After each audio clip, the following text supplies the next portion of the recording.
Minute Papillon. Bonsoir, c'est Laetitia Béraud. Minute Papillon se transforme ce vendredi soir 3 mai en Minute Dragon pour parler de Game of Thrones.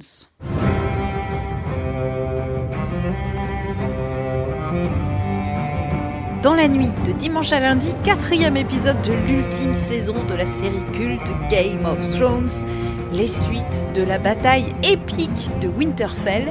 On en parle avec Anne Demoulin, journaliste au service culture de 20 minutes. Quelle longue nuit on a vécu. Tension maximum pour un épisode homérique et sombre. Sombre parce que 55 jours de tournage nocturne qui ont valu également à cet épisode des critiques. Que l'épisode était trop sombre.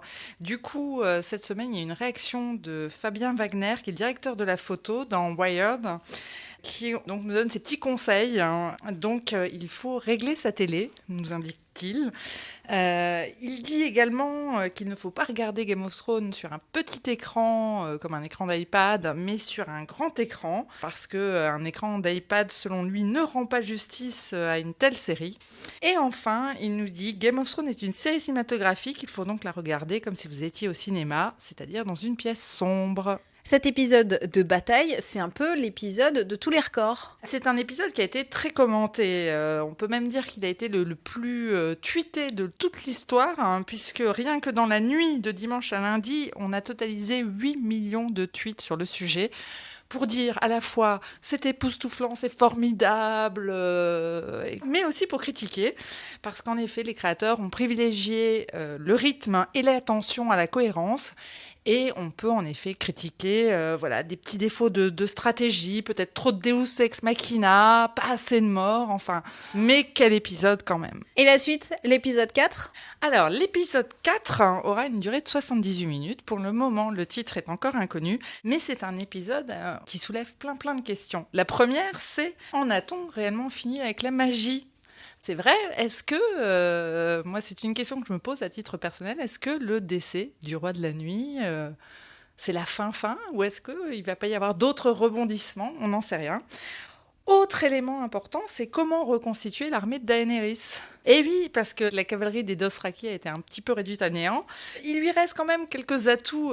Il y a donc la flotte de Yara Greyjoy qui est en route. On a une petite image dans le teaser de l'épisode 4. On sait que, grâce à ce teaser également, que les 2 dragons sont vivants. Il lui reste une petite poignée d'immaculés. Elle peut compter, à mon avis, sur les soldats du Nord de Jon et Sansa. Et moi, je me dis, et si on avait un personnage qui revenait ? Moi, je pense à Daario Naharis, qui pourrait venir au secours de Daenerys, de sa reine chérie. Et la reine Cersei dans tout ça ? Qu'est-ce qui se passe avec elle ? Est-ce qu'elle va pas se servir des habitants de Port-Réal comme d'un bouclier humain, parce on voit tous les habitants venir se réfugier donc dans le donjon, et moi je me dis, et si elle s'en servait comme d'un bouclier humain ? Et remarquez un petit détail, c'est que nos 2 reines, Daenerys et Cersei, sont toutes en rouge pour s'affronter. La dernière bataille risque d'être sanguinaire. Le 4e épisode sera-t-il rouge sans réponse dans quelques jours ? Merci à Anne Demoulin, journaliste au service culture de 20 minutes. Minute Dragon reviendra vendredi prochain. Salut!